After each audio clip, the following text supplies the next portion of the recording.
Welcome to Hitting the Ropes Wrestling Podcast, Episode 8, the White Claw episode. And that right there is Alex McCarthy. And that was Colin fucking Project Kirshner.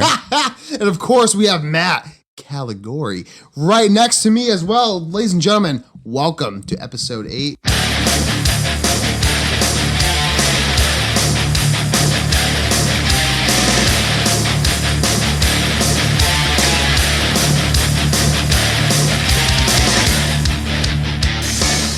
Right off the bat, guys, we're going to get right into our list right away. It's been a weird week, but a good week. We've had some heel turns. We've had some good shit going on. So let's kick it right off.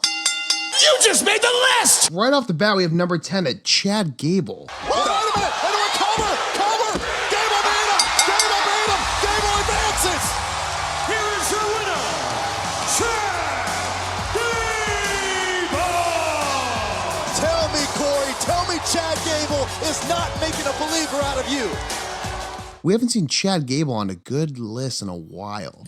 You know what's funny is because when I remember, what was it, 3 weeks ago now that we've been into King of the Ring, and I looked at you guys, I think it was Alex, I looked at it and I was like, dude, who the fuck is Chad Gable? He was like, you don't know who the fuck Chad Gable is? And I was like, honestly, I don't. It's so weird when you mention that because I know you've just started like getting back into like the whole WWE NXT kind of thing. 2016 for the American Alpha when he was with his other partner, they were so good, especially the Takeover Dallas when they won the WrestleMania weekend.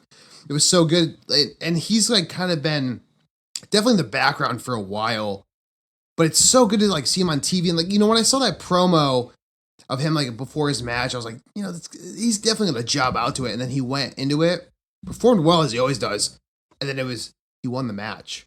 I was like, that's something we don't usually see, especially in this kind of era of SmackDown Raw, where it's like, the lower tier guys kind of coming up. So that's why it's very interesting to me if, seeing him come up. Yeah, it was like interesting because they also had a promo cut on Twitter and then they posted stuff on social media of him getting ready for his match for the King of the Ring.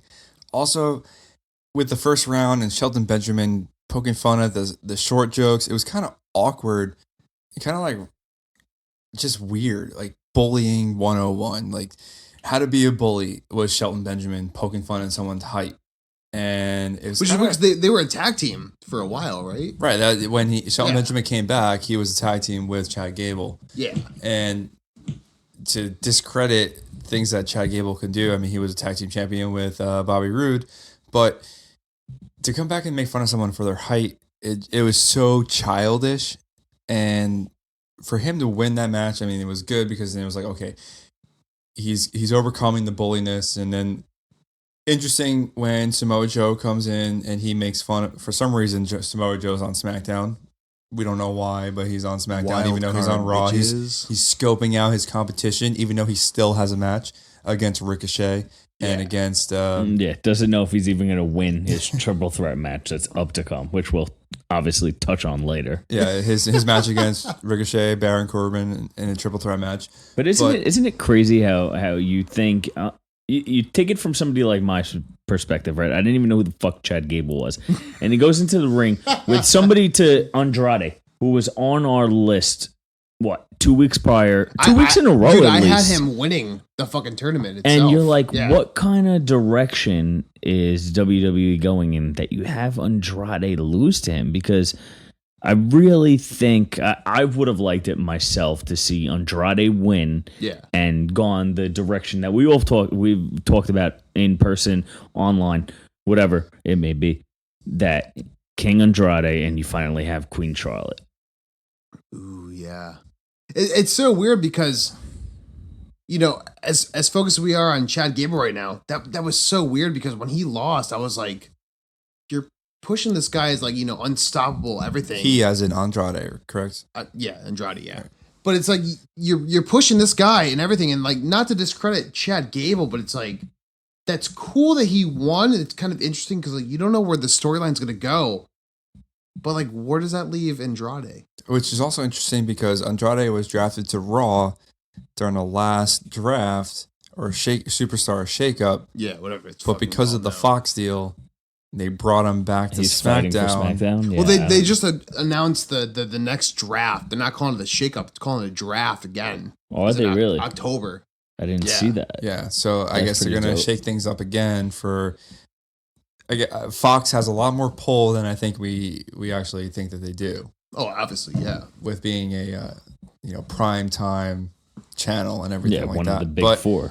besides that, right, we're here to talk about Chad Gable and his performance, and I think the match was actually really fun, and the crowd was actually really behind him too, which I really enjoyed a lot. I don't Which is think something we haven't seen since, speaking personally, since NXT like takeovers. I haven't seen them that over for him, even in, the aspect of that. Yeah, and obviously Jason Jordan has his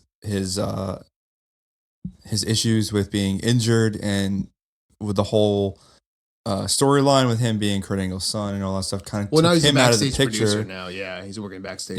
With his I don't injury. even So know who now the fuck Chad that is. Gable. Who is that? He was Chad Gable's partner in NXT American Alpha. They were super over. They were kind of like, I don't know if you remember, like Kurt Angle's team Of back at Shelton SmackDown. Benjamin. Yeah, it was like them, but like kind of new era NXT, kind of all American wrestling guys, technical wrestlers, and everything like that. So. Yeah, and then Kurt Angle came out and he had a big announcement about his son, His- illegitimate yeah, son. so I do bad. remember From that his relationship, and it vaguely. was So Jason I Jordan. have to watch some YouTube videos and catch up. Yeah, and Yeah. Jason Jordan just unfortunately got injured. Couldn't have the same push that I think they were intending for him. Yeah. Chad Gable was did he kind of in break- limbo did he break because he his was in a neck? tag team. Did he break his neck like his father? His His illegitimate broken father. freaking neck. He just couldn't fucking win a gold medal with a broken neck. Yeah. Fuck him then. Whatever. Get on to number 9. All right, well, shout out to Chad Gable making our Congratulations, list this week. Chad Gable. You just made the list. All right, so moving on, guys, we have at number 9. 8 teams. They won 4 times to get this opportunity. And they're a brand new tag team. It's crazy the chemistry they developed right Oh, away. what Rude and Ziggler did last week was damn near impossible. What really, really shocks me, to your point, Renee, is how quickly they gelled as a team, as a cohesive unit on their first night out, which is very, very hard to do. Rude and Ziggler, as everyone on the internet's calling them, Rudolph. that's what they're calling them. Zack That's Ryder. a huge I think thing. Zack Ryder They're started calling- that. Whoa. Give him some props. I love it. Rudolph. I mean, Rude, Bobby Roode, or whoa. Robert. Robert Roode. Great performer. He's been so fucking buried, which sucks. And you know what? Ziggler, we've talked about it. Great performer. My eyes, opinionally. Fuck off, Colin. I don't know how I feel about this. I mean, I know you guys put this on here. You know, they had a good match, but them as a tag team is just super weird. Because it feels like they're just throwing some mid-card guys together and like trying to like make something of it. What do you think about that, Matt? Both guys have won tag team championships before.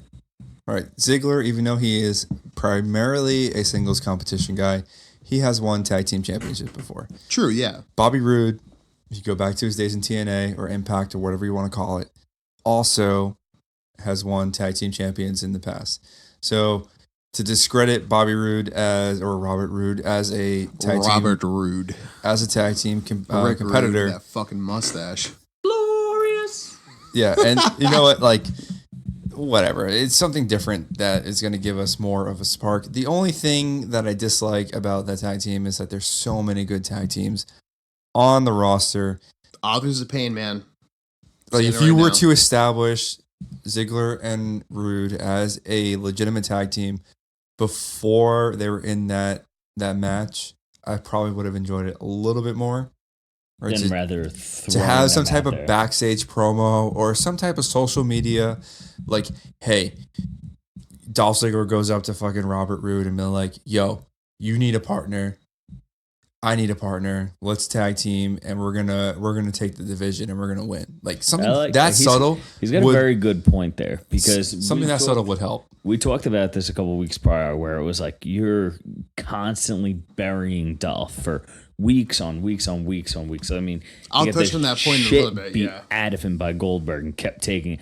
And Hey, then out of listen, you nowhere, dipshit. out of nowhere during a tag team turmoil, we get Robert Roode and then Dolph Ziggler, and we're like, what the fuck is this? And then they win. You're like, how do you have the OC who just became so powerful to the point that I'm calling them the OC and not by the fucking names because we don't even like the name the OC. California? Exactly. Yeah. And then now stupid fucking name, they're which I'll kinda on say top. real quick. Stupid name. But the reason really why we put them at number 9 and actually put them on the list this week is because you have them so powerful during what is supposed to be a contract signing with Seth Rollins versus Braun Strowman for the Universal Championship that they just come out and they fucking just raise hell. Yes. In conjunction with the I'll OC. say this: the OC is number 8, which we have right now. Right now we're talking about Rude and Ziggler, but It's number 9. which is number 9. But this does play into it. It does. Yeah, definitely. Because you know what? Definitely. Well, before we go, we'll move on to the OC right now. But what I'll say real quick is, everyone's heard my opinions on Ziggler. Great performer. I just don't like how they're booking him promotion wise, whatever you want to call it. Bobby Roode, guys. I mean, I don't know if you guys kept up with NXT takeovers and all that. When he was the champ and everything, but that guy was a fucking powerhouse.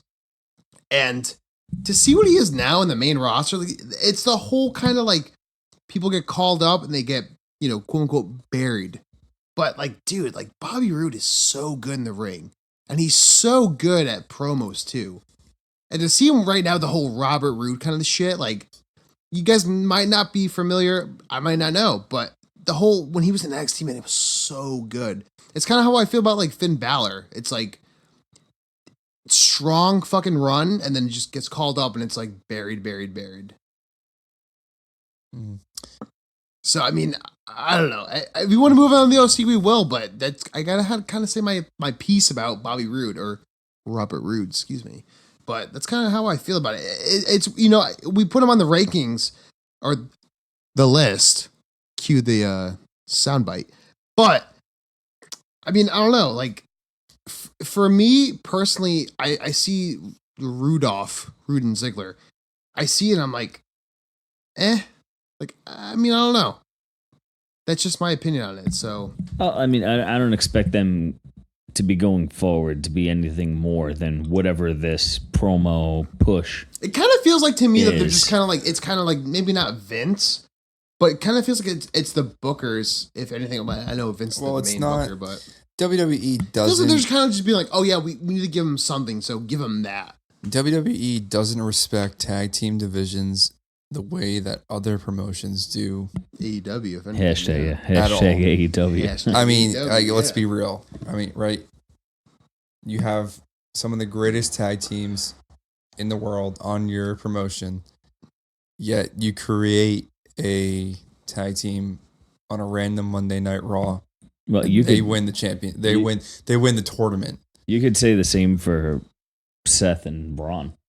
They shouldn't be champions. They No, were they they were shouldn't. The only reason why they're champions champions is for the storyline that they're gonna Exactly. have. I mean, the last time we saw, the whole tag team title kind of thing going into a main event kind of picture was the Power Trip or the Power Team. I don't remember. It was 2001. It was I think Triple H. that's a good hardcore band, Power Trip. I love Power Trip. Yeah. No, actually, when I said that, that's why I said that because I love that band. That's not But true that was- because we saw it with the Miz and John Cena a couple years after that, though.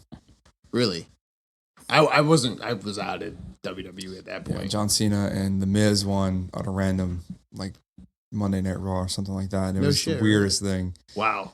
And they Was were, was this leading up to their WrestleMania bout or was it after?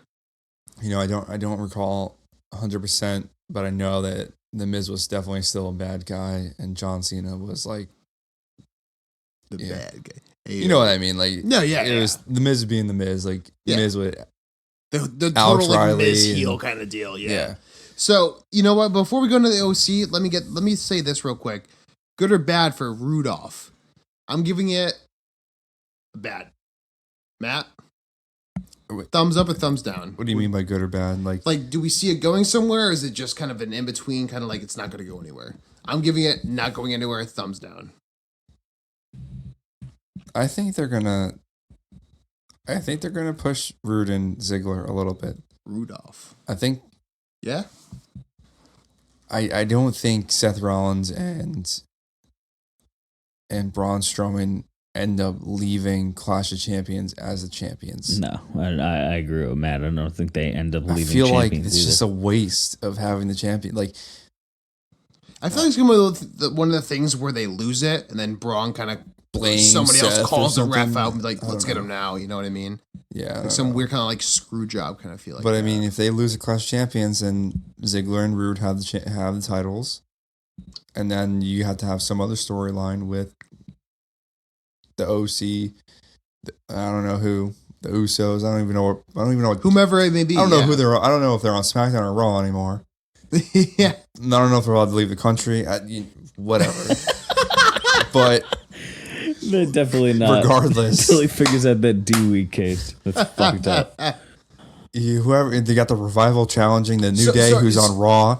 So are you And kind of in challenging between? You don't know SmackDown. where they're going. It's kind of like a thumbs in the middle, or on the fence. I mean, up until Clash Champion, I think I'm giving a thumbs up until Alright. Clash Champion. After that Clash Champions, So we got to I see don't where know. for you personally, we got to see where it goes. I got to see Clash Champions. Okay. To see, Yeah, I agree with Matt. with I my- agree with Matt on Okay. everything you said. Okay. because I'm the best. That's why. Yeah. I'm the best in the world at what I Get do. to number 8 on the list, would you? What the fuck is this number 8? Hey, and you know what? It gets more ridiculous. Yeah, I mean, no disrespect to Bobby. Oh, excuse me, I called him Bob. Robert Roode and Dolph Ziggler. But come on, really? I mean, why do they get an opportunity? They're not even a real team. But the OC now, we are a team. So we touched on the OC guys, and you know what? Personally, I've been feeling the OC a lot lately. I know, a couple of years ago, we kind of saw them with Finn Balor trying to do the whole like, too sweet me, come on. And he never did it. But I'm kind of feeling the OC lately. I don't know why. They got a good heel kind of thing going, and you know what? It's good to see. I know we're all adults here, so obviously, like, the kids go for the, the baby faces and all that. Colin, you're getting up real quick. Could you claw me real quick? Oh, well, we got a fresh claw right here, ready to go. Mango, baby. But it's good to see the OC have not only a good, strong heel presence, but also it's good to see the crowd get behind him at the same time. When the crowd was behind them, I was loving it. And I don't know if I can see them retaining, or not retaining, but taking back the championship again, but it's good to see them with a good kind of heel presence that's very strong, and maybe, if anything, the biggest heel presence at the same time. Colin, what do you think about the OC right now? I mean, they're on their power rankings right now, or the list. Cue the soundbite. It's good to see them strong again. We haven't seen, speaking about, Carl Anderson and Luke Gallows, we haven't seen them strong in a long time. So how are you feeling about this heel run? Because it feels good for me personally. That's definitely like, since I started watching it again, I never really knew who they were before then, because I remember you saying, "Oh, this is the second time they won the championships." Yeah. And I was like, "Damn, I want to see them win it a It's lot." kind of like more. a revival in a weird way. Or at least in the hold past on few to years. it. Yeah. And that's why I put them on there once I was telling you guys before we started recording, because that whole promo scene of when Seth and Braun were trying to sign their contract is they just came out so strong, and they really showed their dominance. Because if we include at number 8, They weren't the taking OC, no shit with that one. I also want to include the OC with AJ Styles. It's not just Anderson and Gallows. Yeah. It's all of them. It's also including AJ Styles, because that whole promo is they did They're a fucking packed. basically it was 5-on-2, and they fucking destroyed AJ and Braun. So that's You mean Seth? what is it? Seth. Yeah, whatever, man. Brawlins. They're calling him Brawlins Brawlins. now. Yeah. Oh, it's You got Rudolph, you got Brawlins, fucking OC. stupid. We're all Got about Truly, you got White we're all Claw. about new names in episode 8. Really coming into the new names. Coming in the new names. So Matt, speaking of us, like we feel strongly about this, kind of heel stable. How are you feeling about it? Because you know what? The past episode when they came with the contract signing, for me, I loved it. I want to know your thoughts on it. I want to see the OC the way that the Bullet Club should be portrayed just in American culture. How so, though? I want Like very like NWO style, or just very like we're taking over, or Yeah, I mean, at one time they had the tag titles, and they had a United States Championship. And I think if you have them rain down and make a difference on whatever promotion they're on, so if they retain on they're on Raw, you know, you progress up until the Universal title, right? Brock Lesnar's not there, so you don't have that threat of an individual you can't win the title from, even though we know that AJ Styles had a really good match versus Brock Lesnar at one point. But besides that, I will give you credit that was an awesome match. Yeah. What would you Seth do? Rollins versus AJ Styles for the Universal Championship. Who knows who can win? If they just like agents alone, but like just go do undo. I'm gonna poach you guys a question. Yeah, let them go out there and do their thing. Play their music. What would you Yeah. do if the OC And came out, they won the tag team, Like- the tag titles back, and on each tag belt they spray painted the OC? And got Really rid of those fucking homage. ugly titles too. Well, yeah, fuck those. Eventually. Those titles Gross. look like When they fucking, unified But real SmackDown. old those homage titles to look like NWO. fruit by the foot. They're ugly, dude. I think What that would be cool? Sick. What would be cool is if the OC won the Raw Championship, and then they challenged the New Day and won the SmackDown Championship, And then unified it. But then AJ Styles retains his United States title, challenges Shinsuke Nakamura. Who? Shinsuke Nakamura Yeah, Sasha. Ishida, wins Sasha the Intercontinental Nakamura, dude. Championship, and now they have Sasha Nakamura, dude. all these titles. or One undisputed or OC Dude, belt. or Just you get have rid of the Balor, whole fucking brand split at this point. or you have Balor come back and win the Intercontinental title back, and now he's part of the OC, which I would like be it. cool because then you have 4 people in your stable true. who have titles. That See, would be cool. If anything, I would love for the but OC, you have Balor do his Prince Devitt or Davitt, however you pronounce the it. fucking like we pull the fucking trigger. I'm Like, waiting. I I'm love waiting for I that. love I'm that. waiting for that. Honestly, every time I see them in the ring, after watching numerous YouTube videos on the origin of the Bullet Club and everything, I was gonna say, have you seen like New Japan? They do the chronicles yeah, of the all Bullet of Club? them, like 8 What- parts, and dude, I'm just that waiting first for them part- to fucking look at somebody and just fire the finger guns. The best part is when Bring you fuck- back finger guns. The best part- 2019.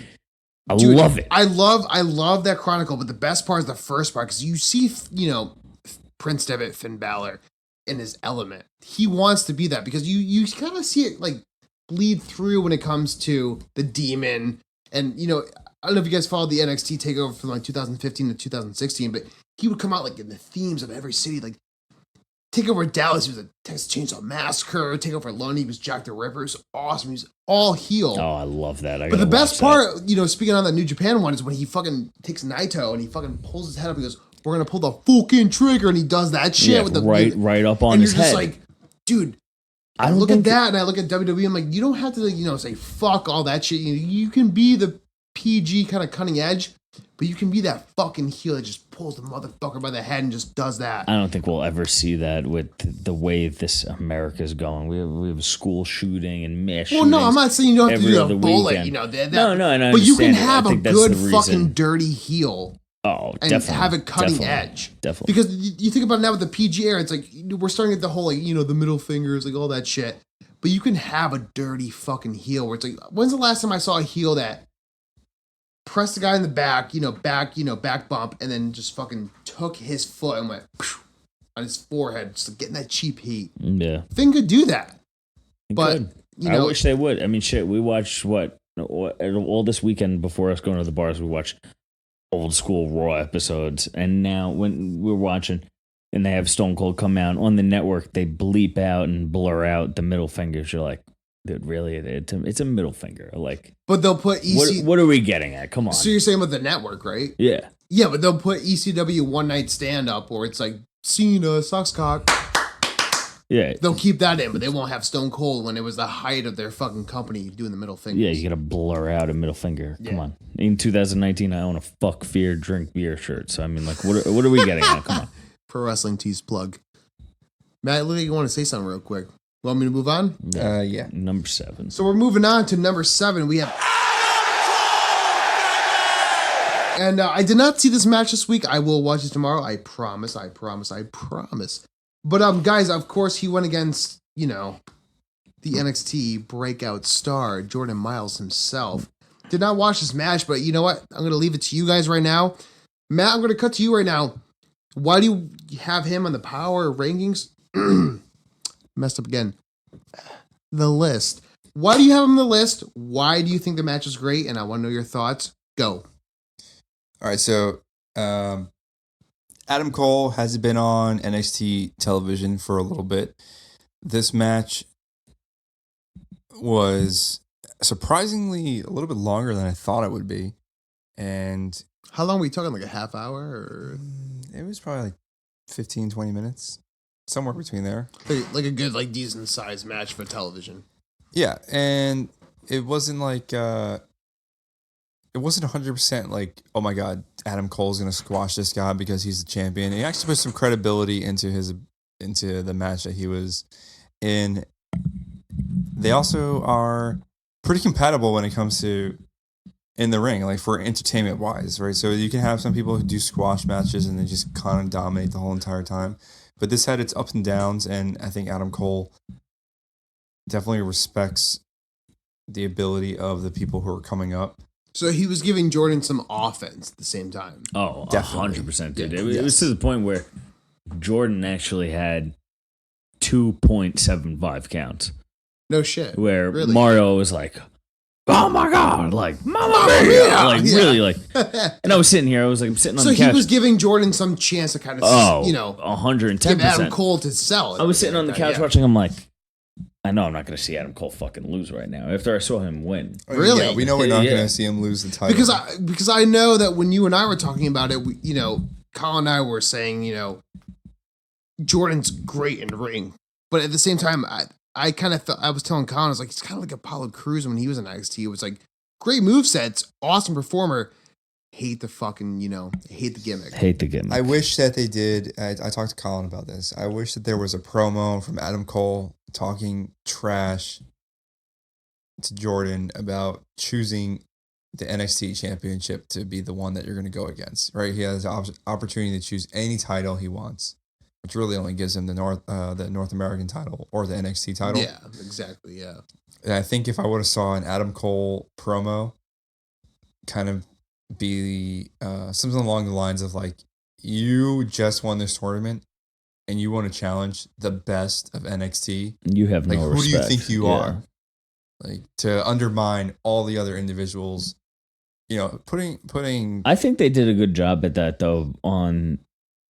Was it the second to last, maybe 2 weeks ago? 2 weeks ago, yeah. Episode around when there. all Or of last Undisputed week, Areas, Yeah. and he comes out and he drops his contract, and they're just talking shit. There was no mic on him, but you could see them physically But that was blurting but out. that was weird though because it didn't fit his gimmick. It Who's? kind of came Jordan Miles. It didn't. It fit did his not. whole- No, no. because he was like dressing like the whole like, Smiley right with to his, center kind of thing. yeah. The suit and tie. It was just like so plain.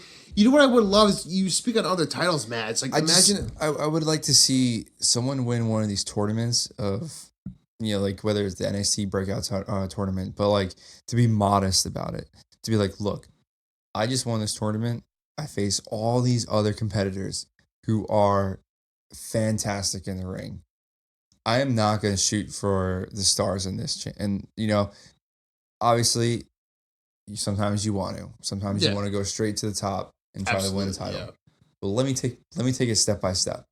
Let me go for the North American title. Let me face Velveteen. That's kind of what they did, Let me even face with. Velveteen. Well, it's in funny the match. because I follow this subreddit called Fantasy Booking, and it's kind of like a bunch of us like kind of fantasy book like a bunch of shit. Like even like If the fan had the pencil, yeah. there's people who like fantasy book like Hogan's run or Macho Man's run. It goes back like that.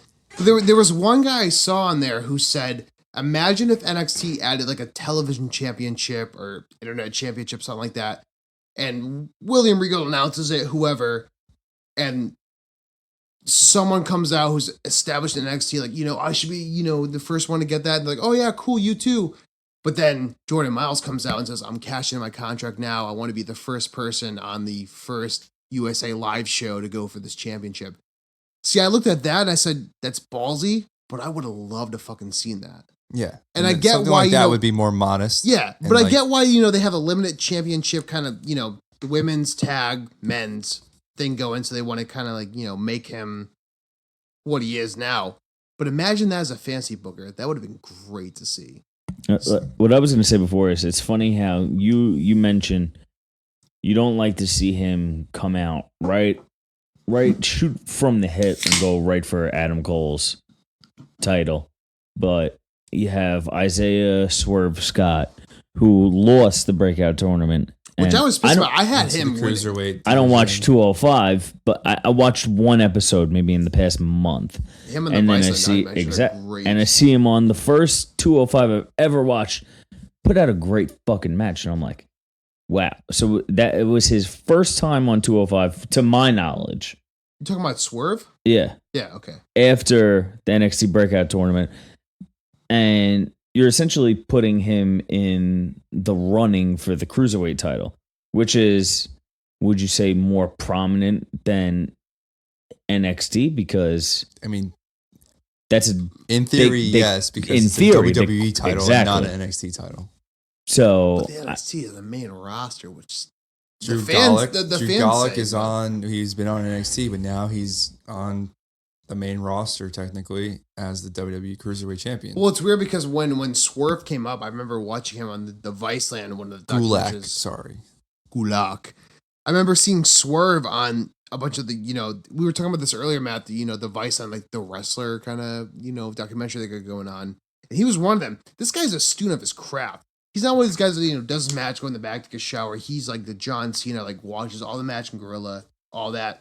So I had him picked for that, but it's so weird because NXT, like, I wish they would just add one extra title.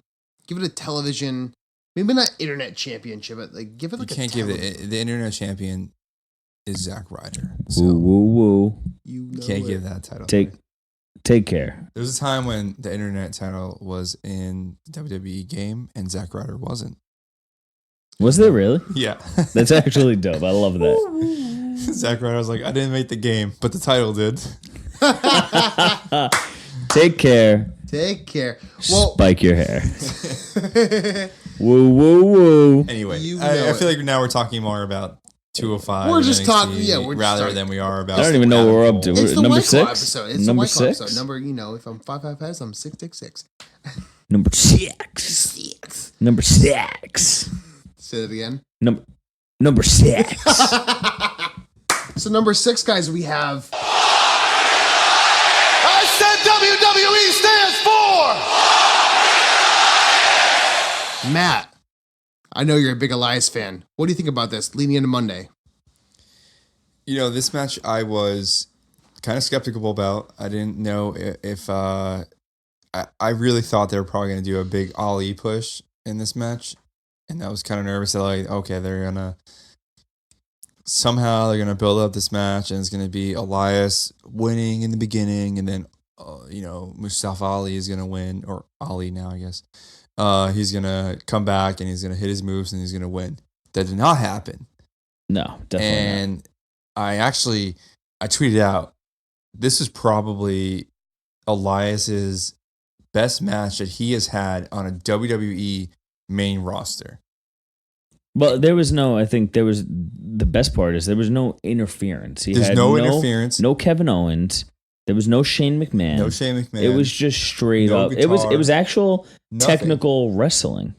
Yeah, which it was a good surprisingly- wrestling match. It has up and downs. He's very good at. You just let him do his thing in the ring, and maybe they weren't in the ring. Like they went outside in the apron a little bit. They did their little moves out there, but they used each other's skill set perfectly in this match, and I 100% enjoyed the shit out of this match. It's funny In that terms of like what I watched on SmackDown, like SmackDown wasn't 100%, no. but when it came to Elias's match, I actually really enjoyed watching it. And after I didn't watch it until this morning, so we're recording on Friday, so I was almost 2 days late watching. And I remember in our group chat, you were like, I think that was one of the best fucking matches I've ever seen Elias wrestle. So I was very excited to watch it, and I'm sitting on the couch in the morning and I'm watching, and I was like, wow.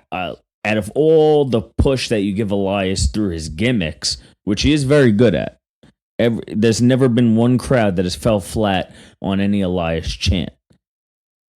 To see him wrestle technically for, I don't know how long the match lasted. It was kind of long. It was. It had to be upwards of 20 minutes, 15, 20 minutes, maybe 10, 15. We were talking commercial breaks. When I was watching on the replay, it was I mean, they had the timed out to like and 21 SmackDown minutes sometimes total. does that thing where the match is playing in the commercial break. See, I watched it on The Hulu. kind of like picture in picture kind Yeah, of thing. I watched it on Hulu, which I was glad because Hulu doesn't show the commercial in commercial. They skip through all if that you would shit, say yeah. picture in picture, but still, even watching it on Hulu, there was no commercial break, and I got to see all of it, and I was like, "Yeah, he's pretty good." Elias is definitely good technical moves, which I like. But the thing is, like, you see him like wrestle like that with technical moves, and you know he's itching to do that more Definitely, because you know because he's good with. he's a Dude, that great not compared, but that combined with him coming out and playing the guitar and, you know, doing his thing in the middle of the ring with the lights off Yep, and talking exactly. to the crowd. which we all love. And but, like, if you he see the keeps wrestling, doing it's that, like, and oh, man. I was there at Providence when they turned him like face for a little bit, yeah, and then they like went right back. They made him heel after like 2 episodes, which kind of sucked. But he's over either way. Though. yeah, he's so over just because of the whole Because he's good at his gimmick. Because he's good at his gimmick, exactly. Essentially, yeah. And if you keep, and I kind of get stuck in this, like, I don't really care who wins the King of the Ring at the moment, but with Elias and what he's saying, like his quotes that he's saying, like, long live the king, long live Elias, I fucking eat that shit right up. Like, I like that quote. That is good. I Like, eat no that one else shit is saying up, that. dude. And if he does win, I wish that he would have saved it until he actually won the King of the Ring to say Yeah. long live Elias. But it definitely sounds really good. So who do you think's gonna win at this point? Let's touch on that real quick. Oof, that's. Baron Corbin. I'm thinking it's gonna. Let's wait because Corbin. we got a couple more of the I want to say contenders on our I'm list. gonna say my smart mind says Ricochet. The underdog side says Chad Gable, just because he's getting. If Ricochet wins, is because Baron Corbin didn't get pinned in the triple threat. And Baron Corbin and Ricochet are going to have a crazy match. Shit. I would go Joe. I would- want Joe. it's weird because- I want Joe. I also want Elias, like Matt said, because that would be just fucking sick. That would If be they sick, keep yeah. him with that technical wrestling, why Sorry, is the Chad rest? Gable, but I don't want you. No, which is the reason we I put. appreciate what you've done so far, but I want somebody else. Yeah, and the reason we put Elias on the list is because his technical wrestling really spoke to us on top of how good he is at his gimmick. And I think I want to get to something about why we want these individuals to win, vice the people who WWE portrays as face good guys. Why we don't necessarily always want those people to win. And I think I'm going to get to that when we get to the Bailey part later on. Bailey Port. I like it. Let's touch on number 5. Yeah, it was Well, number 5, guys, we have F. We can't say it. My contacts are fucking up. No, we have FTRKO. Listen, Kofi Kingston should have known better. This isn't the first time we've seen this happen. Kofi, just take your punishment. Super RKO! Go home. Fuck the Randy Orton. Kenneth Orton. I fucked it up. No, but Randall. of course, yeah. Randall Keith. Guys, I gotta go to bed. All right. The Revival, wow. All right. The Revival. FTRKO. Okay, mark it now. So, guys, at number 5, we have FTRKO. Randy Orton kind of taking the Revival under his wing. What have you? I mean, it's so weird because I would love, seeing. We touched on American Alpha with, Chad and Jordan earlier. Their matches with the Revival and NXT were so fucking good. Like, TakeOver Dallas was like a 5-star fucking match. Like, so good. And, we've had kind of, the whole rumors of, the Revival's leaving. They're going here. That's the reason they got the titles. Kind of, it seems like, maybe upper management is kind of putting the Revival under, a veteran's wing. Like, I'm with you guys, everything, but I don't like it. I know you guys have it on the list, but it just seems like they're trying to keep them in their contract and keep them happy. I'll agree with you because I could see that from that standpoint because we have talked about how once their contract runs up, and we you know could what? love I don't mean to see them on interrupt you. AEW. I don't mean to interrupt you, but can I say something real quick? There you go. Is because the thing that has been going on for the past 2 years, is the Young Bucks have said ever since the Revival got called up, they've tweeted the biggest tweet the Young Bucks, Twitter, whatever you want to call it, separate for both their profiles is one day the Revival and the Young Bucks will have a match. Mark my words. And it's what everyone wants to see now. And it seems like WWE is kind of like keeping them, I don't want to say suffocated, but kind of like giving the whole like, no, relax, come on, come back. They're keeping them relevant at this point. Because you know what? I will go on record right now, keeping up with the elite, all elite, all that shit. Man, I'm telling you right now, the Young Bucks and the Revival could sell out a 15,000 seat arena main event itself. I'm telling you right now. You talk about like Chicago or New York, maybe Los Angeles. They could do that right now, but kind of seems like, with this whole Randy Orton thing, they're kind of just like trying to keep them back. I love, for one, from my perspective, me not being so over on the New Day and just wanting to see the belts be put on somebody else, whether it be the WWE Championship and the SmackDown Tag Team titles. I love what they're doing together. Randy Orton and the Revival, FTR KO, whatever you want to call them. I love it. That super RKO that they do when they just brutalize them. I mean, look, Xavier Woods is still out. I don't know if that's due to real injury or if that's just work. Yeah. But it's fucking when they had that spot where they stomped on X's outer thigh and he was screaming, you were like, wow, these guys are really fucking powerful. So to see them come out week after week and really fuck up and really destroy Randy Orton, Kofi. Yeah. I love it. And really just pick them up. Stupid. Yeah. And really pick them up and see all the damage that they're doing. I love that. Yeah, no, exactly. And I know, Matt, like, we had the collective for the list. Why do you rank them so high this week? Thinking about the way that Randy Orton, he cut a promo and he talks about how easily tricked Kofi Kingston is, and that's why he'll not retain his title. And then he tricks him again, right? He tells him to come out and face him, and he has this whole trap with the Revival to attack Kofi Kingston. They attack him in the ring. Kofi fights back, etc. He tries to do his thing, and then eventually he just gets beat up, just to prove that Randy Orton is on top, and the Revival is obviously going to challenge for the titles. I think you just throw them all in there as one super group right now. They're pretty dominant.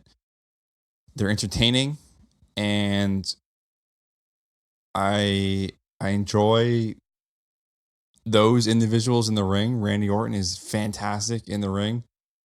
The Kofi is stupid thing is kind of old, but Yeah. that also makes me think that Kofi's just going to retain.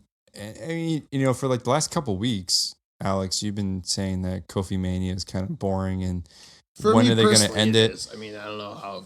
I just Maybe Colin feels the same way. I'm not sure. I still I don't- definitely do. I still don't know when. I've said it on numerous episodes. I'm not over. He's on too the New Day cookie at all. cutter for me, man. He's too cookie cutter. I still just don't know when they're going to have Kofi actually drop the title or who it would be to. I say they're gonna give him a whole year. They'll make him drop it at WrestleMania. Huge ovation. I think this is just a good battle for Kofi at the moment. Yeah. And then the Revival and Randy Orton are just playing a good pivotal role in this storyline for Kofi Kingston and a New Day. Yeah, that's true about that. Absolutely. So moving on to number 4, we have Baron Corbin. Corbin stunned out. Oh! Corbin causing Alexander to lose his balance coming off the top rope. And now Baron Corbin! End of days! And Baron Corbin has ended Alexander's dream. Corbin's in the semifinals. Here's your winner, Baron Corbin. Matt, you've been loving Baron Corbin lately yourself. I've been a Baron Corbin guy for a while. Since he shaved his head, I've been a Baron Corbin guy. Since I'll tell you what, Since he I shaved his head. didn't like him when I first started watching.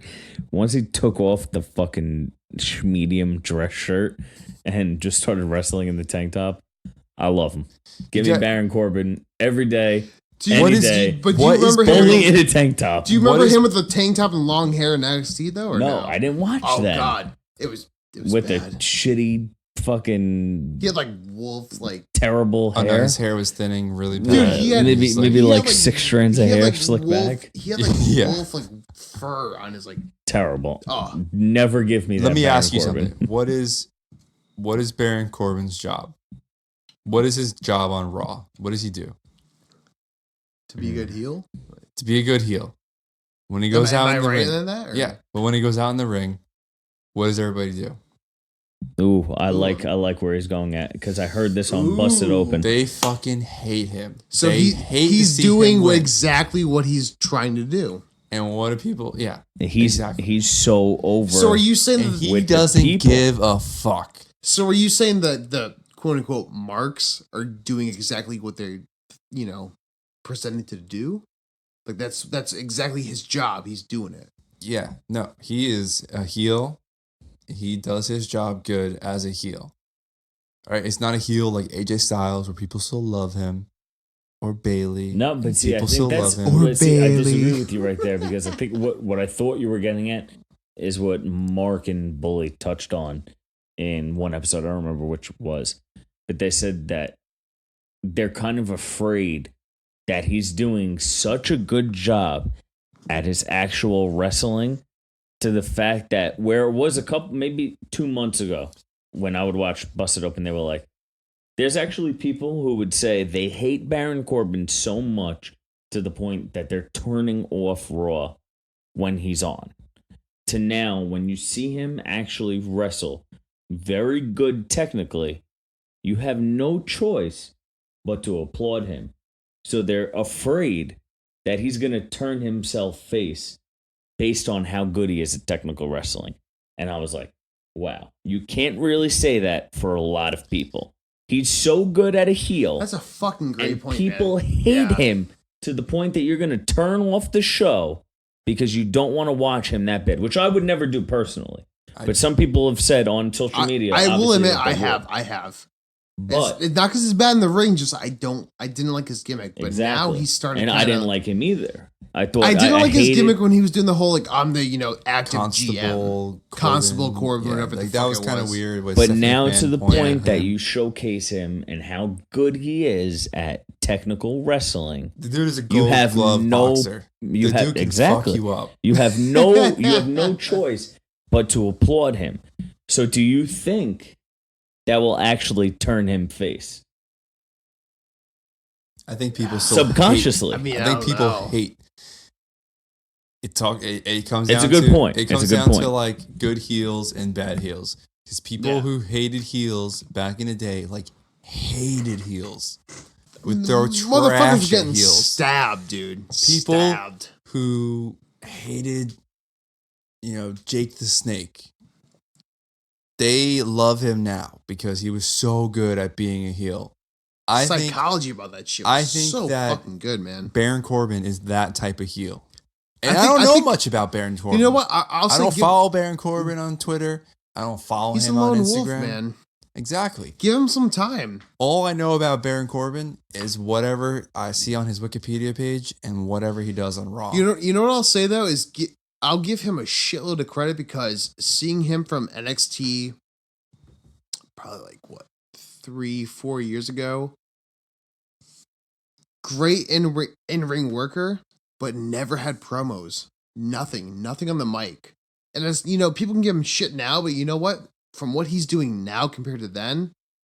I don't think he's bad on the microphone at all. No, he's not bad. He's not bad at all now. But back in the day, he had nothing. He never said anything. And his biggest thing was against Samoa Joe. So it's like, he's done great. And Which you could say is what he's doing right now. That's what I'm saying. Yeah.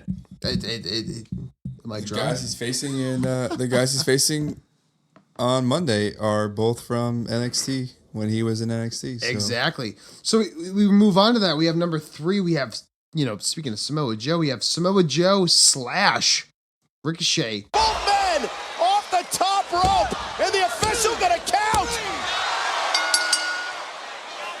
That's official John. Listen, Cone. no, the match is over. It's over. We'll make a ruling soon. We'll make a ruling soon. We'll make a ruling. All right. I love Ricochet, but I love Samoa Joe a little bit more. And I know you guys placed him high on this list. I mean, what did you think about the match kind of ending up in a draw? Was it, was it a shoot? A lot of people were saying it was a shoot, kind of like, a miss submission kind of deal. There were so many rumors going around. What do you think is the outcome of them being a number 3 for you personally? Why do you rank them so high? I think the match was really good on Raw. I would have been satisfied with whoever won had one of them just won. All right. Yeah. If Ricochet won, I would have been, that was a good match. Applaud Ricochet. I Samoa wish Joe Samoa won. Joe. Good applause. Yeah, exactly. Yeah, exactly. Yeah. The in terms of like the draw, I don't necessarily like it because I don't like the whole making up the rules as you go through.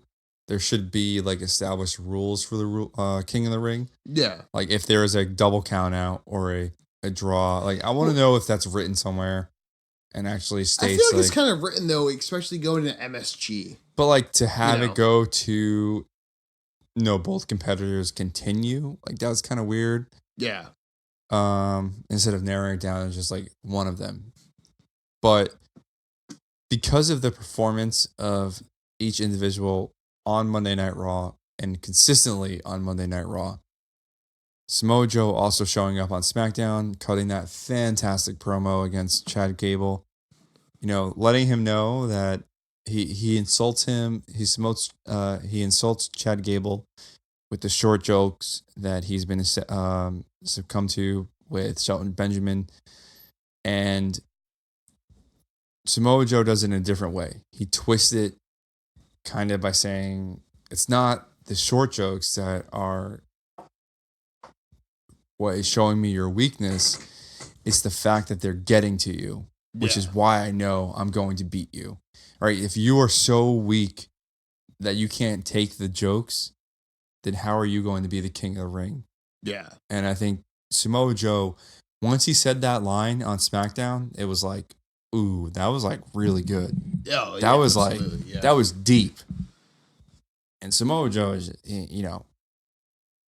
when he loses, especially on pay-per-views and things like that, people get pissed because he's such a fucking good wrestler. Myself, yeah. I'm going to bring up a different point because when I heard it in the car on Sirius, I was like, wow, it really spoke to me. As a person who enjoys every other sport promotion, every other league that's out there, I'm a big NHL diehard Rangers fan, big MLB Yankees fan, huge Giants fan for the NFL. I don't really watch NBA because the Knicks are terrible. I try every year. So, Alex, I know we've talked about other sports before hanging out. If you're watching a Giants game, if you're watching a football, basketball, hockey, let's go football, whatever. All right, football. Yeah, you're watching the Jets versus the Patriots. Fourth quarter, 30 seconds left. Which side misses the field goal, the game ends at 27-27, 28-28, whatever the score would be. Yeah, like and the clock runs out. Yeah. Did the Jets and the Patriots both get the win? What happens after that? What happens after the clock finishes? We talking about a tie or someone gets the extra point? Correct. What happens after the clock has run out on the time that was allotted for the game or the match, whatever promotion you're in, Yeah. and it ends? What happens after that? There's something after the fourth quarter. There's something after the third period. There's something Sudden after death the ninth inning. kind of deal, yeah. There's overtime. There's overtime, yeah. Baseball, you go into the 10th inning. Football, you go into overtime. Right. Hockey, you go into overtime. If you don't win in overtime, you go into a shootout. It's not, both teams won, so we'll both give them a win. There's no draw. Yeah. Correct. That's why I don't agree. When I saw that, we were filming our last episode, and I was kind of watching it without volume in this room. And I was like, "Oh, I wonder what's going to happen." Then In this tournament, we though, put at the least. volume on. You would be cool with a draw if it was a normal match on Raw. But because there's stakes here. I don't agree with a triple threat. No, because So you're screwing with the rules. Against the booking. Yes, for that match, 100%. And I love all these guys, and I could see them. I would root for all three of them to win. But to play devil's advocate, do you think if it's one of the things where you kind of stand back from it and see where it goes to MSG with the triple threat? No. I mean, I'm going to be glad that I'm going to be there live to witness it. But we all are. Yeah. if you take it from me being a sports fanatic for almost every professional sport that is played, shit, I watch tennis, I watch golf, I watch mixed martial arts. I watch everything and anything. I've watched a high school women's basketball, what do you call it? That all-star weekend. I've watched everything. I've watched bowling and this is darts. sports entertainment at the same time. But though. it's still sports. There is no. It shouldn't for a tournament that is as It's not like you're an highly AEW ranked. kind of guy. Ooh. For a tournament that is highly ranked as King of the Ring, promotions that we saw. So you're saying don't treat it as a draw or a joke? No, or thing. you can't. Keep You it cannot. right down the line, Correct. right down the middle. I like rules. Single I like- elimination. correct. Let's do this shit. Correct. Yeah. I like Yeah. hard black and white, no gray area. Yeah. Right down Matt, the I middle. know you want to say something right now. Like- What do you got? No, just like the way you would introduce the match, right? The following match is scheduled for one fall. One fall. One fall. Not One a fall double, and one not fall a double only. fall. Yeah. One fall, no time limit. You were in the bathroom when I just told Alex. What if me and you, we went to Subway Series, right? You're a hardcore Mets fan. I'm a diehard Yankees fan. Say we're in Queens. I like the We're at socks. City Field, dude. We're hammered. We're drinking. We're having a great time.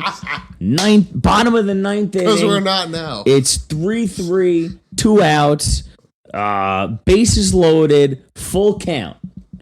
Who's your prominent Mets player up right now? Pete Alonso. All right, Alonso's up to bat. All right, who we got out there? Let's see. Let me get somebody. CC Sabathia coming out. Boom, hits it right down the middle. Alonso hits it back to the wall. Back to the wall. Back to the wall. My outfielder, Judge, Brett Gardner, whoever, Stanton jumps up, catches it right at the wall. End of the ninth. Game ends 3-3. Ain't no draws, baby. What are you doing? You wouldn't. Me and you are fighting. Like we fought here last night. Me and you Oh God. practicing wrestling, squaring up, going at it. We are fighting. bruise. That Queens and the Bronx, all of Long Island, New York, the 5 boroughs is burning down. That does not end in a draw. It just doesn't happen. 5 boroughs are burning. It just doesn't happen. And that's honestly, even if it's raining. if I could, I'm not from New York. I'm not from New but York. like You even if guys it's are. raining You in know what? baseball. If you were on fire, Even if it was I raining in wouldn't baseball, we have piss to to put continue you that. out. That's how. That's honestly. That's as a sports fan, true to my heart. That's how strongly I feel that match should not have ended like that. He's heated right now, folks. He is heated. I think you're right in terms of because of the stakes. Because it was a tournament match, it should not have ended in a draw. And that's I mean, I think you agree with that, right? So you would be fine with a good UFC fight ending in a draw if it wasn't for a title. If it was for a title and it was a 5-round match, you would want to see that end with some type of decision, whether it was split or unanimous. Just like today, we watched UFC 242. If Habib and Dustin would have ended split, and there's still an interim title and a lightweight champion, we all collectively in this room would have been watching and been like, "What? So who wins? I don't get it. It's you can't. It's even the though King of the Ring. I will dude. say that this was my first not full, but good amount of UFC live I've watched. Because If I would have seen that, I would have been like, wait, what? Like what do you do if the draw King of the that Ring shit? final ends like that? Well, that would never happen. Oh, it's a draw. Both guys are the Kings of the Rings. Why would it never happen? Both guys are the Kings of the Rings. You can't have two Kings of the Rings. Quarterfinal. Why would it not happen in the finals? If you're gonna do it in the quarterfinal, you have to make it relevant that it happened in the finals. I agree. You're right, and I think the overtime or the stipulations in the beginning of the match when you announce the match type should be a 15-minute time limit, one fall only. You have a double count out, you continue, and then maybe there's an overtime rule applied to stuff. And trust me, I get it. It's different. It's sports entertainment. It's booking. It's you didn't sell out MSG like you would have 15 years ago. So you got to do something to get asses in the seats. But if you want to be up there, you want to promote on every Monday night and Tuesday night and coming on one of the biggest networks ever, Fox. Oh, we outwatched America's Got Talent. We outsold Monday Night Football. Yeah. You want to promote that you are so heavily watched in the rankings or whatever they call them in that point system. The list. In the list. You have to have some structure. And that's I'll end my rant because I think your you rant guys got me kinda ends worked. it. Yeah, No, you guys got me worked up. You're worked up. You're walking around the room and everything. I think that kind of ends it though for that one. I mean, kind of we're all in agreement with that. So moving on to number 2, guys. Thanks to Flair. Bailey giving Sasha the opportunity. This is about self-preservation for Bailey and Sasha Banks. I understand it. Just handing the steel chair off like it's playtime here. I can't believe what I'm seeing. Saxton, nobody's playing right now. Bailey and the boss are laying waste to the queen. We have Sasha Banks at number 2, but we also have Bailey at number 1. Can we kind of combine this? Or no? What do you think? I think you can. I mean, I think Bailey is definitely... I think it's kind of appropriate to do that, to be honest. Bailey is definitely a result of this week, and that is why she's at number 1. But Sasha just continues from what she did previously To Natty. when she attacked Natalia, and just how she's continued with Becky and her feud with Becky Lynch. Yeah. I mean, it's weird because I want to talk on Sasha for her kind of heel turn the past couple weeks, but it's weird because I think Bailey's kind of been at the forefront of all that at the same time. You know, I mean, when people talked about Sasha and she cut a promo, and they were like, the promo just seemed too scripted. Like she didn't have enough freedom to talk about whatever. You know, this week on Monday or Tuesday when she said stuff, definitely counteracted all that hate that she had. But the Bailey heel turn, and this is what I think is the number one thing of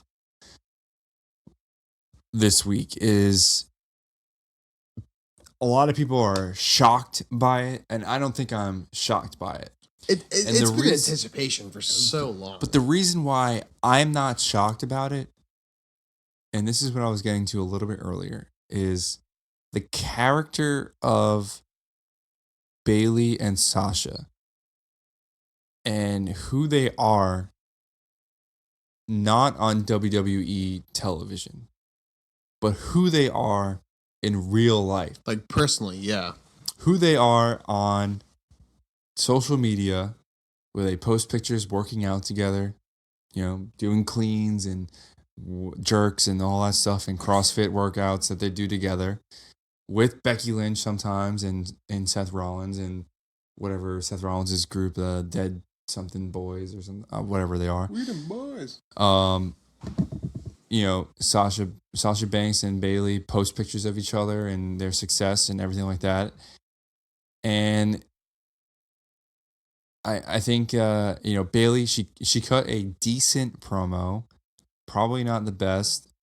And we talked about Bailey on the microphone and how she's probably not number one at the microphone, but her promo was solid enough to prove a point. Yeah. And that and was... We'll say this right now. This kind of bleeds into our next segment, which is kind of the news, if anything, with the Bailey heel turn. But yeah, it was good at best. I mean, I personally didn't like it. I mean, keep going on what you were saying, but it wasn't strong for me at all. It just didn't match up to the anticipation of what actually happened. No, but leading up, all right, so Monday, when she attacks Becky Lynch, what did the crowd do? They cheered. They popped. They cheered. They loved it. They've been waiting for it for a long time. They've been waiting to see they've been waiting for Bailey to be a heel. Yeah.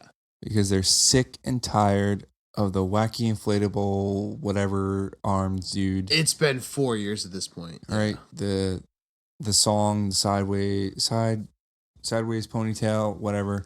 But what I'm getting at with the whole like who they are on social media, this kind of goes back to what me and Colin were talking about one day. And because we can follow Sasha and Bailey on social media and figure out who they actually are in real life, right? Who these individuals are. It's similar to how you choose your favorite UFC fighter. Okay. Right? So you're saying WWE, like no more kayfabe? Were you saying like that kind of deal? It's kind of like a blurring the lines between it, right? So WWE creates this Bailey character, right? You have Bailey. She's this character. Yeah. Blah, blah, blah. But what do I really know about Bailey? When I follow her on Instagram and Twitter, I know that she likes pop punk. I know that she likes working out. I know that she likes dogs and hanging out with Sasha Banks and having, friends and etc. And going out and getting coffee with Seth Rollins and whoever.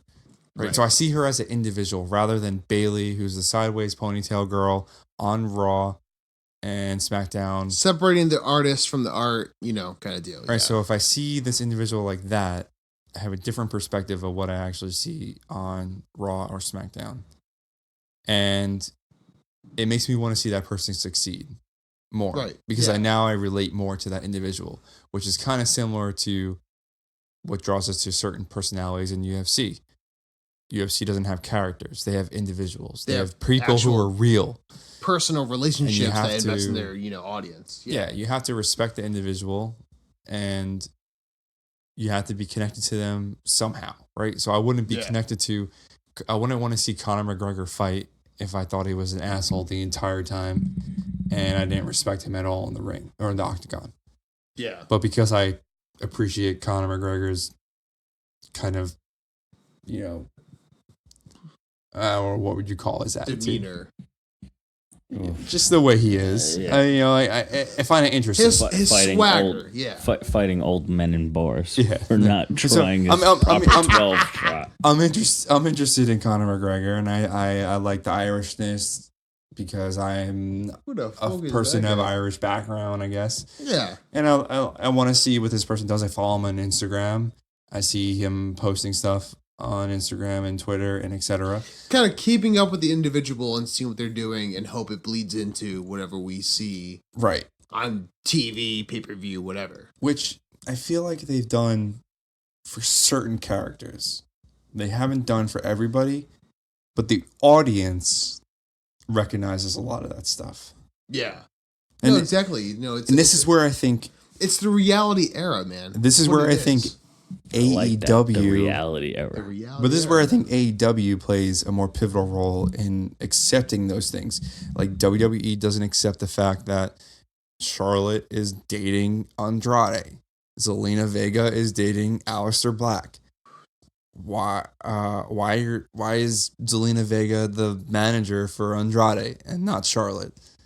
Yeah. But why are you respecting Charlotte or why are you respecting Becky Lynch and Seth Rollins' relationship? Because they posted it on Instagram. Both Charlotte and Andrade post on Instagram all the time. Because imagine if there was like one like pay-per-view or event where it's like Andrade comes out for a mixed match challenge and Charlotte is his partner. People would pop for that and love it.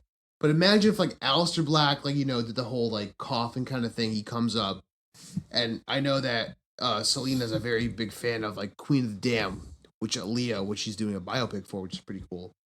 But imagine like, if they both just came up out of nowhere. It's not, the crowd wouldn't be like, wait, what's going on with that? The crowd would be like, oh shit, this is fucking happening. They would love that. Yeah. I know I would love, you know, personally I would Because I of would their love relevance on social media. I think WWE sometimes But is it they Vince just or is it try just to preserve the kayfabe so fucking to a weird, certain man. point where it doesn't work. Right? We watch SmackDown, and I know that Andrade is dating Charlotte because I go on Instagram and I can see Charlotte post a picture with Andrade. Yeah.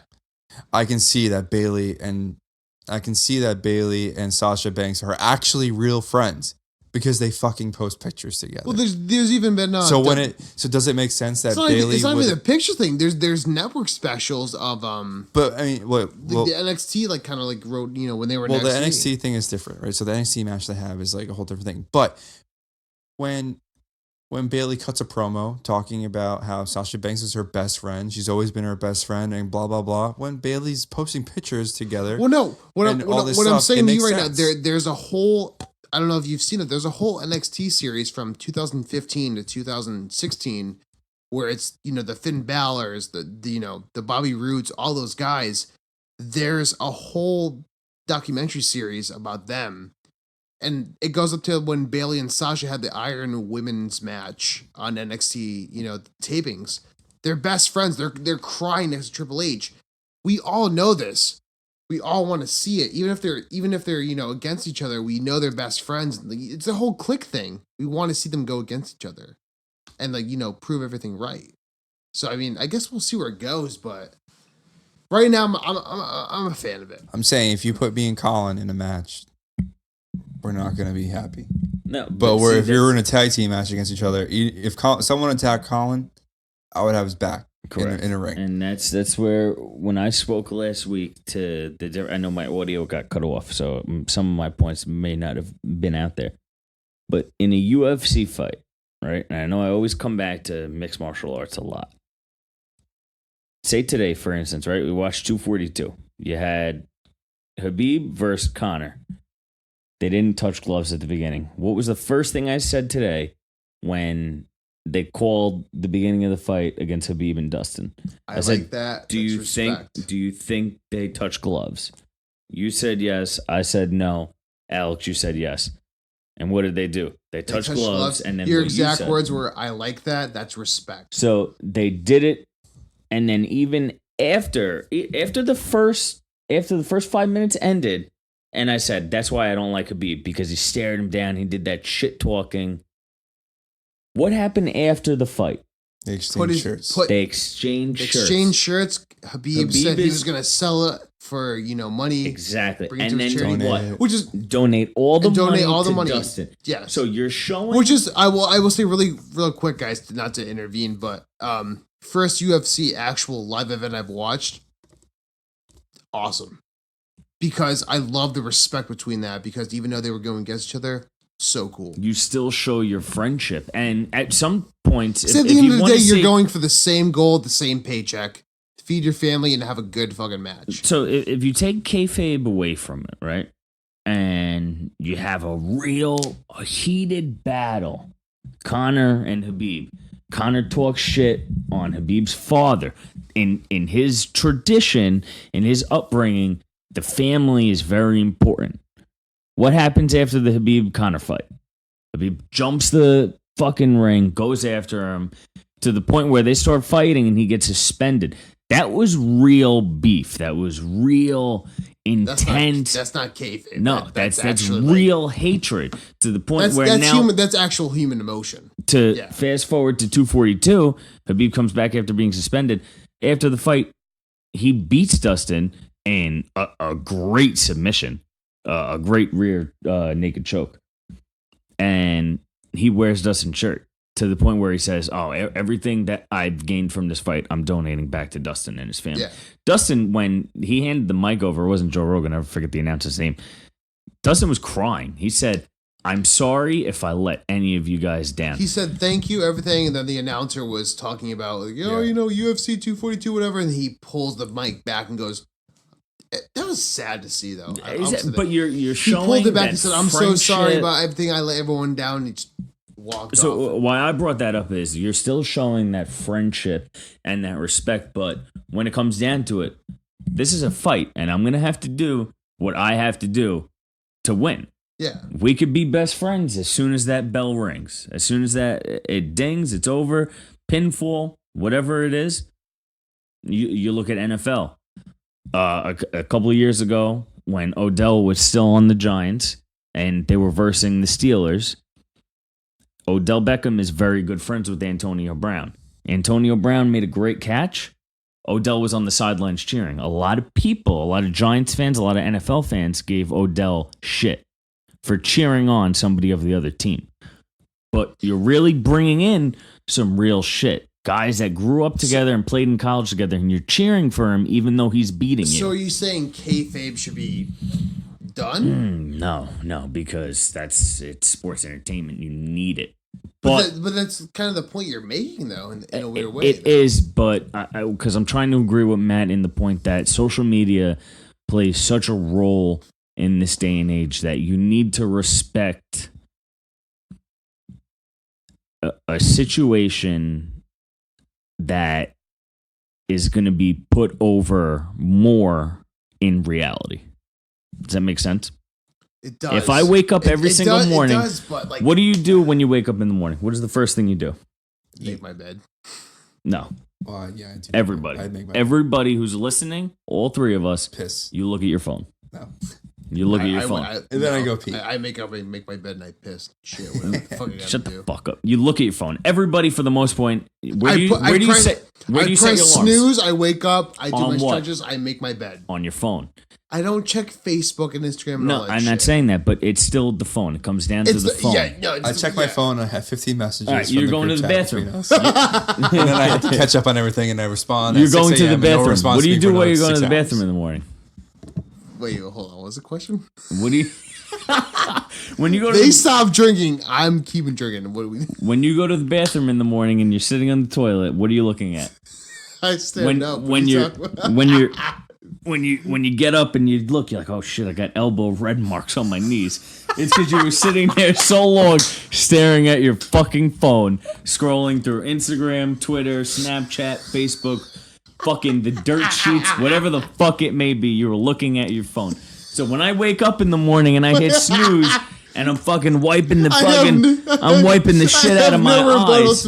You don't, because everybody knows my it's knees. true. What the fuck? So you know I'm gonna wake up, I'm gonna see Andrade and Charlotte on vacation in the fucking Bahamas, exactly. Whatever it was.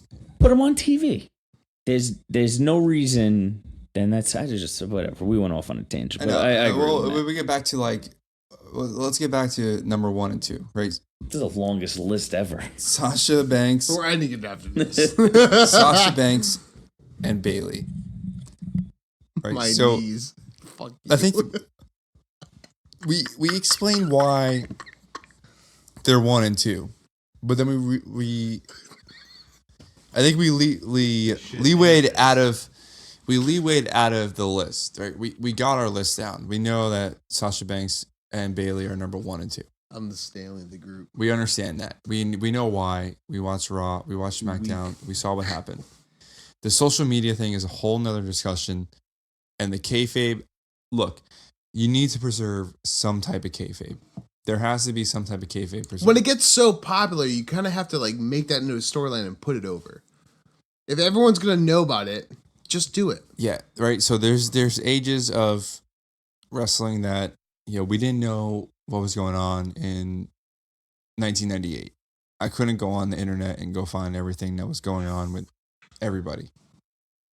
Right, I couldn't. For me to know that Stone Cold was married to Deborah, I had to actually go off of what they did on television to know that he was married to Deborah. Right, so that was my source, was WWE. Yeah. But when it comes to Sasha and Bailey, I know that they've on social media they post stuff together. Yeah, and you should respect that. And I think that you should respect. I think with like Charlotte and Andrade, like just fucking put them together already. Yeah, I agree. If you kind of like swap, like Charlotte goes to Andrade and Selena goes to Aleister Black, no one's gonna go, wait, what? They're going to be popping. They're going to love that shit. I mean, are they afraid that there's not going to work out? No, I'm not saying you will. I'm just saying people will love that shit. But even if it doesn't work out, what happens? Then you just don't cut a promo with the couple. We saw it end at Stomping Grounds with Becky and Seth. Even if you don't cut a promo, you know what? People will eventually fucking learn and be like, oh, okay. Seth Rollins engaged to Becky Lynch. So popping the question of all questions. They've been dating shorter than I've been dating my girlfriend. All right. So I think that pretty much sums it up. That was a good wrap up for the list. Nice hour. We're still talking about social media. I mean, no, but definitely, I want to touch on some news just because it's relevant to. Hold on, my knees are kind of sore. You still got. I can see those red marks from here. I fucking hate you, dude. I bought you.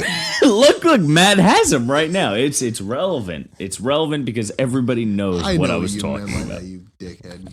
So let's talk about a little bit of what we're going to be getting up to in this upcoming couple of days of wrestling. Yeah, sure. In 2 days from now, we'll be going. I fucking hate you, dude. Why is he's getting so mad at me? I don't understand. I don't get it. They're not red. Oh, bro, those are so red. We got to do something about those. What are you talking about? You got to change your position. Get some lotion on those knees, dude. I'm ashy. All right, so in 2 days from now, we're recording here on Saturday night, Sunday morning, Monday morning. Come Monday night, we're gonna be at Monday Night Raw in MSG. Still not sold out, but they got a couple of matches announced. I just want to touch on real quick. Yeah, some matches. What's going on with that? Let's do a preview real quick, man. We got Cedric Alexander versus AJ Styles in a non-title match. Boring, right? Like, why? I think it's going to be a good match, but I have no investment. I have no investment in it. Why am I invested in Cedric Alexander? Watch that be a 4.5 star match. Technical alone. But do you think the OC gets involved? I don't care what the Meltzer fucking scale is. Ooh, he said, "Fuck Dave." What is my investment in watching Cedric Alexander versus AJ Styles? I hope. Is all of a sudden that match going to turn into? They're going to have a breakout NXT shit. Is that going to turn into a match now that's going to happen at Clash of Champions? Same match. I'm going to watch the same match that I watched on Raw on a pay-per-view with a different outcome or the same outcome. Like that's why I think it's going to be boring. So that could bring me. Oh no, that was a different thing. That could bring me to my next point. I lied. How about this one? I take Cedric going over. Full statement. So close to Clash of Champions? I don't know. Like, yeah. AJ Styles. AJ Styles' credibility as a U.S. champion just diminishing, that he can't win clean ever. That's fucking ridiculous. Mark my words. All right, so next... I'm not disagreeing with you. I'm just saying it's fucking ridiculous if that's what WWE is going to do. I just want to see the swerve. He's getting mad. I love it. I don't like when they portray people who are fantastic wrestlers and make them not credible in the ring, like Samoa Joe. Fantastic. All right, how do you feel about the next one that we're going to be seeing? Rey Mysterio versus Grand Metalik. So this could be fun because it's going to be a good luchador match. Yeah. Why? Because you just want to chant "Booyaka, booyaka." I did live, even though I did live in the 619. I did live in the 619 for 5 years. There's nothing to do with me. Huh? Colin's face. I don't understand what you just said. We live in the same place. It was the 631. The 619 is San Diego. It was. I fucked that up. I didn't know that. Is it really? So I lived. In I think your area code was always 631. So I lived in the 619. How? I looked So- like Roman as the so Colin- crates were falling on him. Huh? Oh. Men don't do it. The area code of San Diego, Jesus Christ. California is 619. Fuck it. I don't like it. I did live in San Diego, California for 5 years. And I think that this will be a pretty fun luchador match. Because of what your area code was. Whatever, dude. I'm not even gonna touch on the triple threat King of the Ring match because we talked about it throughout the whole entire first hour. Baron and a half. Corbin better Fucking win. 21 minutes. Second, yeah. yeah. 2 heels This- versus 1 face. I mean, I don't know, actually. I wanna really touch on what I've been talking to you guys about all day, and it's Stone Cold moderating the Universal Championship contract signing between Seth Rollins and Braun Strowman. So Colin has the boldest fucking prediction for this. And I can't. And you know what? I will say this. Love you, Kyle, but You don't think that it's is- going to happen? Let me say, I don't think it's gonna happen for what you're about to say. you don't not think it's going to happen, or you don't think it's going to I happen. don't think. Double negative? Oh. Sorry, I lived the 619 for a couple of years. oh, I must have forgotten my math, my knees area My codes. knees are fucked right now. Sorry, Booyaka. but I don't think it's gonna We're in happen. 401 right now. So.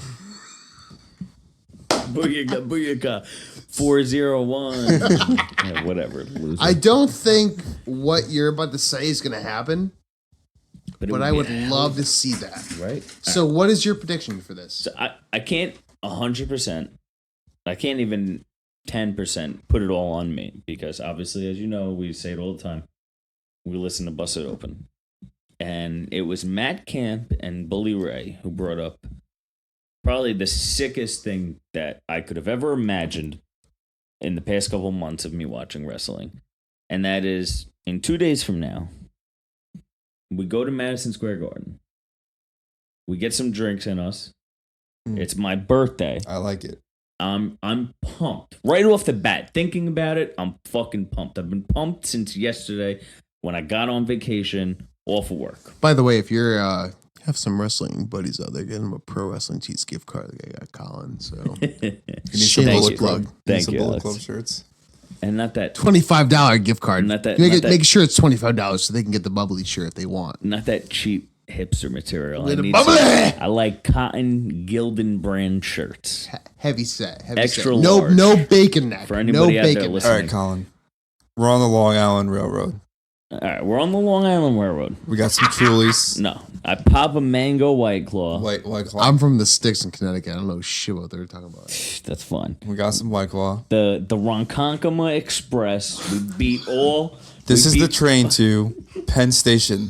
The next stop Station. is Penn Station. Oh, God, Right come on. there, as soon as it says the next stop is Penn Station, I'm diving my key into a White Claw, popping the top, and I'm shotgunning a Mango Claw. Like you, how cool you were in college. Hammered.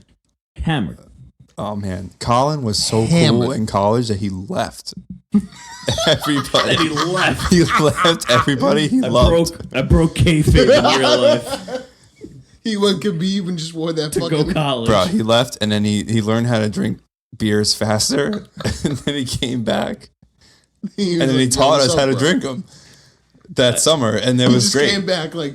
But then he stayed after that summer. He stayed back home. So, What he's saying is I did not peak in high school. I didn't even peak in college. I have still yet to peak. I'm still waiting for my peak. So that's good. anyway, I right. digress. Keep going.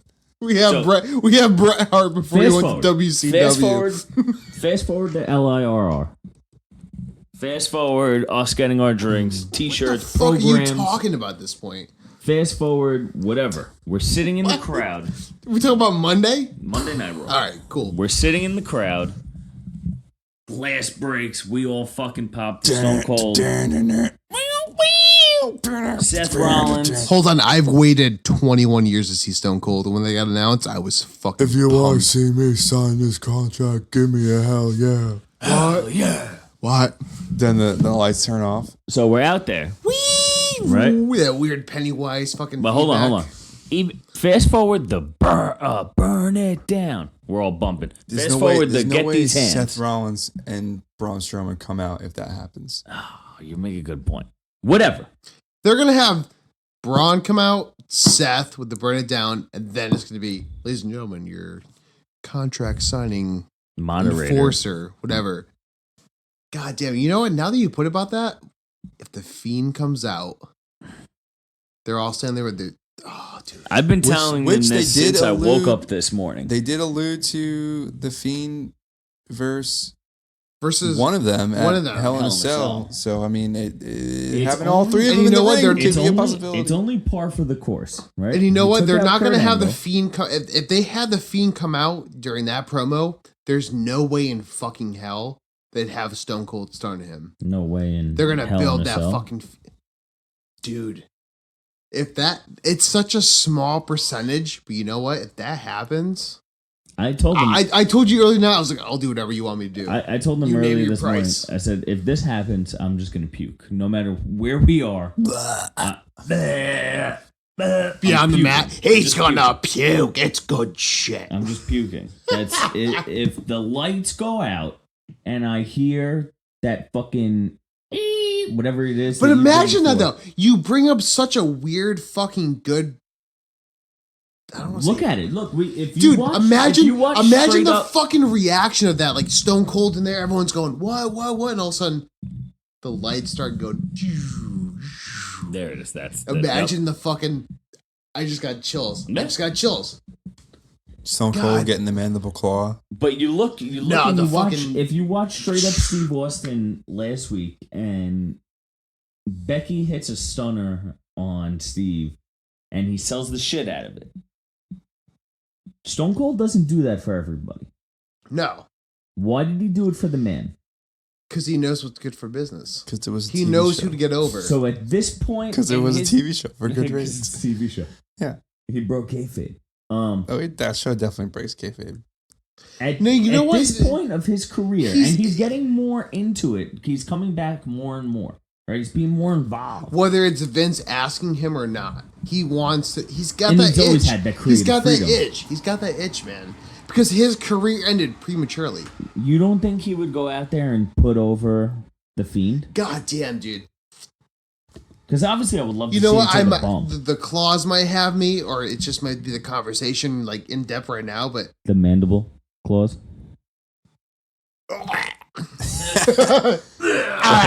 White you Claw's, know what? White Claw's new favorite. hey, it was a ghost. White Claw's new flavor. But you know what? You mentioned that, and you know what? That's fucking A. Imagine that.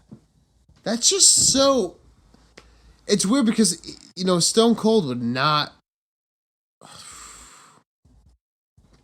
I don't think it will happen, but If it does, it'd be cool. it would be cool. But you know what? He brings up. But it would have to start in the beginning of Raw. It would have to be in the first hour. No, they're because not. you'd have to They're still not have going to the- put Stone Cold in the first segment. Not at all. No, not in the first segment, but like within the first hour, because you'd have to have the contract signing with somebody else later on, someone who's not going to get attacked. Just by, think, when's the last time you saw Stone Cold laid the fuck out? Like take a bump. Yeah. like The Rock back in the day. WrestleMania. No, he took a bump. 2003, 2004. I just want everybody to sit on that. Because fast forward But imagine that though. 2 days from now, MSG, if that like, happens, yeah. we're going to be fucking freaking out. I mean, I don't know your friend Higgins, but I might push him to the side and go, "Holy shit!" Sorry, Higgins. Higgins is getting pushed down. Push down the aisle. Higgins, Oh my God. Higgins, I'm really stoked to make friends with you. But anyways, guys, I think this wraps up episode 8. I mean, the White Claw episode. It's late for us right now. We're all trying to go to bed, eat some food, wrap up. But I think we down for a MSG review. Doing that and the Clash of Champions kind of live stream, maybe something like that. Everyone's so quiet. They're all so tired. Dead air. Dead ass. Dead ass. Dead ass, my guy. So, guys, we want to thank you. I heard my Timberlands from the closet hit me a year. I missed that whole phase. That was not in the state. Be me. I'm shine like MVP. I'm gonna go to bed right now. So you can follow us at HTRW Podcast Twitter. I am Couple of Tatoes, TAYTOS. Matt, where can the people follow you? At yo_Cali and Project Colin. Don't plug me. I don't want any of you. I don't want any of you weirdos following me. And that's it. I'm turning heel on this podcast, episode 8. Mark it down, heel. Don't fucking follow me. All right, Colin Kayfabe. You can find him at Project Colin on Your knees pretty okay, much man? everything. So I'm fucking turning heel. So for the millions in attendance and the Grappleheads listening live, HTRW Podcast episode 8. Peace.